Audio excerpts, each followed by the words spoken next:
नमस्कार मित्रों, आज हम जानेंगे भगवान शिव द्वारा दिया गया मोक्ष का रहस्य, एक ऐसी कथा जो जीवन के गहरे रहस्यों को खोलती है।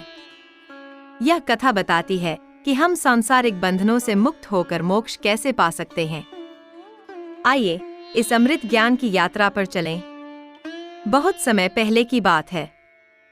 कैलाश पर्वत पर भगवान शिव ध्यान में लीन थे। चारों ओर एक दिव्य शांति फैली थी।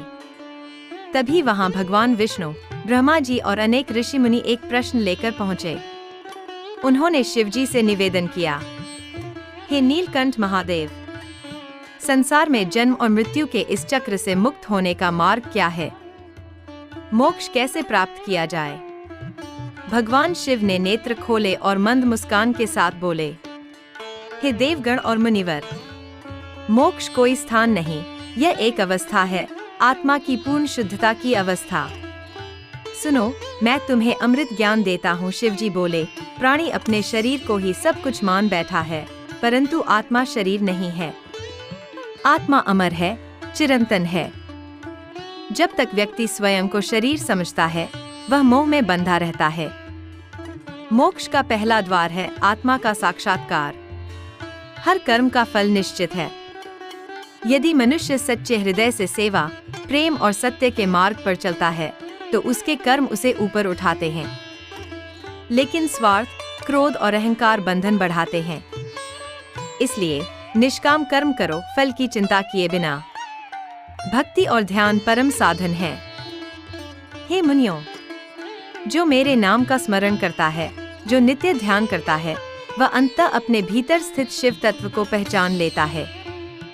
जब भीतर बाहर का भेद मिट जाता है, तभी मोक्ष की ओर पहला कदम होता है। अहंकार का अंत मोक्ष की कुंजी।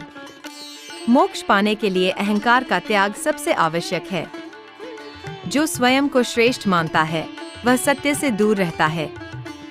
जो मैं को त्यागता है, वह शिव बन जाता है। शिव जी ने एक कथा सुनाई। एक बार एक साधु आया और बोला, भगवान, मैं मोक्ष चाहता हूँ। मैंने उससे कहा, पहले अपने भीतर झांको। वह गया और वर्षों तपस्या की।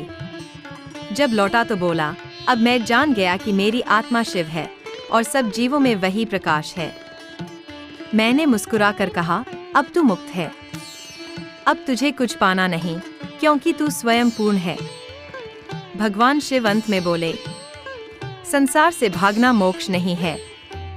संसार में रहकर उसमें लिप्त हुए बिना जीना ही सच्चा वैराग्य है। जब मन शांत होता है, जब कर्म शुद्ध होते हैं और जब आत्मा का ज्ञान होता है, तब मोक्ष स्वयं ही मिल जाता है।